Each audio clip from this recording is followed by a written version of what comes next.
Hello everyone. Last video में हमने communication किससे कहते हैं और उसके मेथड्स ऑफ कम्युनिकेशन देखा था।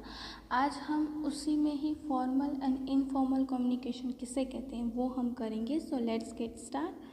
As per the form of two type of communication, formal and there are informal communication। अब यहाँ पे दो टाइप्स के कम्युनिकेशन होते हैं। First is formal communication and second is informal communication. तो सबसे पहले हम फॉर्मल कम्युनिकेशन किसे कहते हैं वो हम कर लेते हैं। Any communication that depends on the structure of an organisation and its rules and regulations and in implementation for the accomplishment of business objective is known as formal communication. मतलब कि जो कम्युनिकेशन बिजनेस स्ट्रक्चर के ऊपर dependent और जिसका motive जो है rules and regulations को इम्प्लीमेंट करना हो, that is called the formal communication. This type of communication is formally link between the supervisor superior and subordinates. It's objective is of control and coordination. Such a communication is generally in writing. अब यहाँ पे इस तरह का communication कब होता है कि जब सुपीरियर एंड सबऑर्डिनेट्स जो है वो एक दूसरे के साथ बातचीत करनी हो या कंट्रोल करना हो, कोऑर्डिनेशन करना हो तब। और ये एक लिंक होती है सुपीरियर एंड सबऑर्डिनेट्स के बीच की। Communication, formal communication, it is a clear and easy to understand. Here there who will send the information to and whom is decided beforehand. The form of information is also decided and it can be clear from the example given below.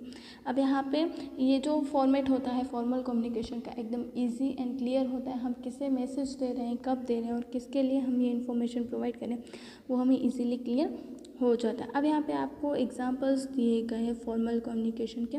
Notice and memo is given as a warning to the employee who are irregular and remaining absent without prior permission.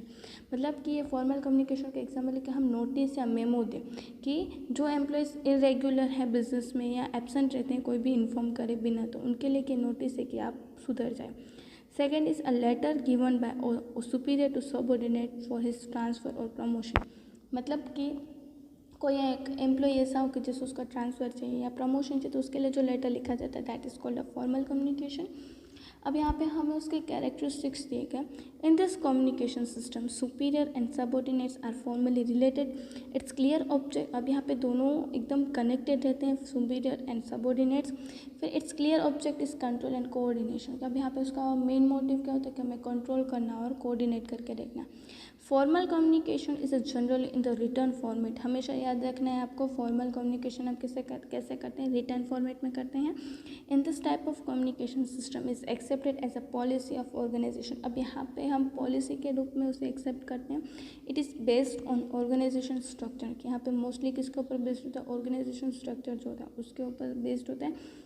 Formal organisation is form for the accomplishment of business objective. अब यहाँ पे formal communication कब बनाया जाता है कि हमारे जो बिजनेस के ऑब्जेक्टिव्स होते हैं उसे अचीव करने के लिए हम जो कम्युनिकेशन करते हैं या जो ऑर्गेनाइजेशन बनाते हैं that is called a formal organisation. It is easy and clear to understand. अब यहाँ पे फॉर्मल कम्युनिकेशन में हमें पता है कि ये मैसेज किसके लिए जा रहा है, कब जा रहा है और कैसे जा रहा है, इसलिए हमें ईजीली उसे हम समझ भी सकते हैं और हमें पता भी चलता है और क्लियर होता है हमारे लिए सारी चीज़ें। ये था फॉर्मल कम्युनिकेशन। अब हम इनफॉर्मल कम्युनिकेशन देखेंगे। Communication system which depends on the human relation and friendship among the employees of an organization is known as informal communication। कि जो communication human relation के साथ maintain हो, friendship के ऊपर based हो among the employees, that is called the informal communication। and it's such a communication is more flexible and simple। कि यहाँ पे एकदम flexible होता है क्योंकि हमें एक दूसरे के साथ बातचीत करनी होती है। there is a no need of control and order in it।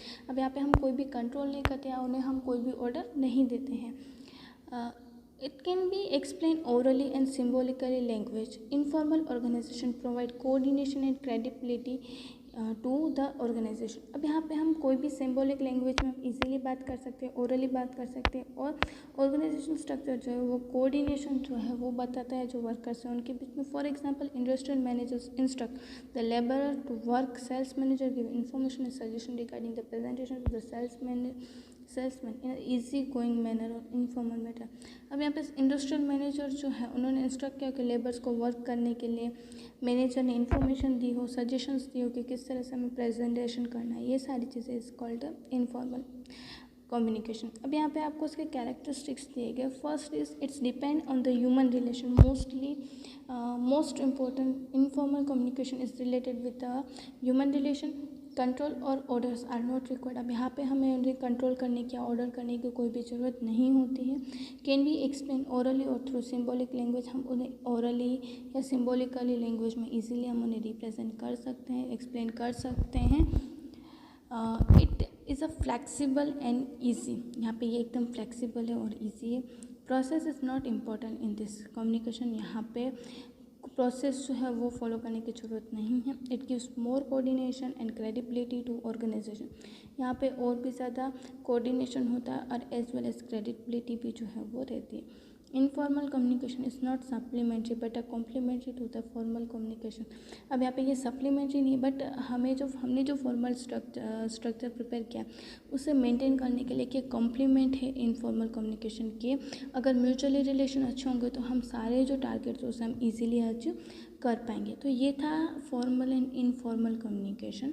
तो अब हम इन दोनों के बीच का जो माइनर डिफरेंस है वो हम देख लेते हैं कि इन दोनों के बीच का डिफरेंस क्या है। Communication system which depends on the rules, regulation and accomplishment of a business objective is known as formal communication। मतलब कि जो कम्युनिकेशन हम बिजनेस एंटरप्राइज के लिए या बिजनेस के रूल्स एंड रेगुलेशंस के लिए जो हम कम्युनिकेशन करते हैं, that is called a formal communication. And informal communication means a system which depends on the human relation and friendship is known as informal communication.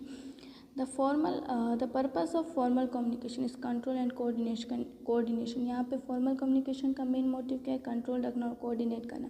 Well, the purpose of informal communication is to give coordination and credibility to the organization। अब informal communication का main motive क्या है यहाँ पे? कि हम जो है वो एक दूसरे के साथ connected रहें और mutually coordinate बनाए रखें।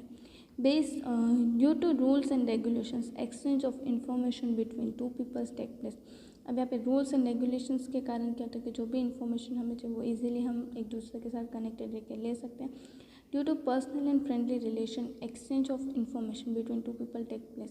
यहाँ पे पर्सनल रिलेशन के कारण जो है वो इन्फॉर्मेशन जो है वो मिलती है। It's required control and supervision. कि फॉर्मल कम्युनिकेशन में क्या होता है कि कंट्रोल एंड सुपरविजन होता है। वे informal communication there will be no need, does not required control and supervision. कि इनफॉर्मल कम्युनिकेशन में हमें कंट्रोल एंड सुपरविजन की ज़रूरत नहीं होती है। Formal communication is less flexible well informal communication is more flexible. Formal communication take place at the time place during the working hour. Formal communication कब होता है कि जब हम वर्किंग प्लेस में होते हैं तब। Well informal communication takes place at the any time or any during hours or working hours. यहाँ पे कभी भी कोई भी समय हम इनफॉर्मल कम्युनिकेशन जो वो कर सकते हैं। Here sender and receiver of the information as well as form of communication are decided before है। यहाँ पे कौन सेंडर होगा, कौन रिसीवर होगा, फॉर्म कौन सा होगा वो हम पहले से ही डिसाइड करते हैं। Well form of organisation and processor are not decided before hands, it take place as per time and situation. यहाँ पे हम कोई भी फॉर्म या कोई भी ऑर्गेनाइजेशन स्ट्रक्चर है जो है हम डिसाइड नहीं करते। कभी भी हम इस तरह का स्ट्रक्चर जो है वो हम यूज़ करके सारी डिटेल्स जो है वो हम जो इन्फॉर्मेशन जो वो हम कलेक्ट कर सकते हैं। सो आज के इस वीडियो में हमने देखा कि फॉर्मल कम्युनिकेशन किसे कहते हैं, इनफॉर्मल कम्युनिकेशन किसे कहते हैं, उन दोनों का डिफरेंस क्या है। बट कभी कभी कुछ लेकिंग्स आ जाती हैं ये सारे कम्युनिकेशन में कि किस तरह से अगर हमें बातचीत करनी हो तो कोई एक हर्डल्स आ जाते हैं। तो वो हर्डल्स क्या है वो हम हमारे नेक्स्ट वीडियो में करेंगे। Thank you.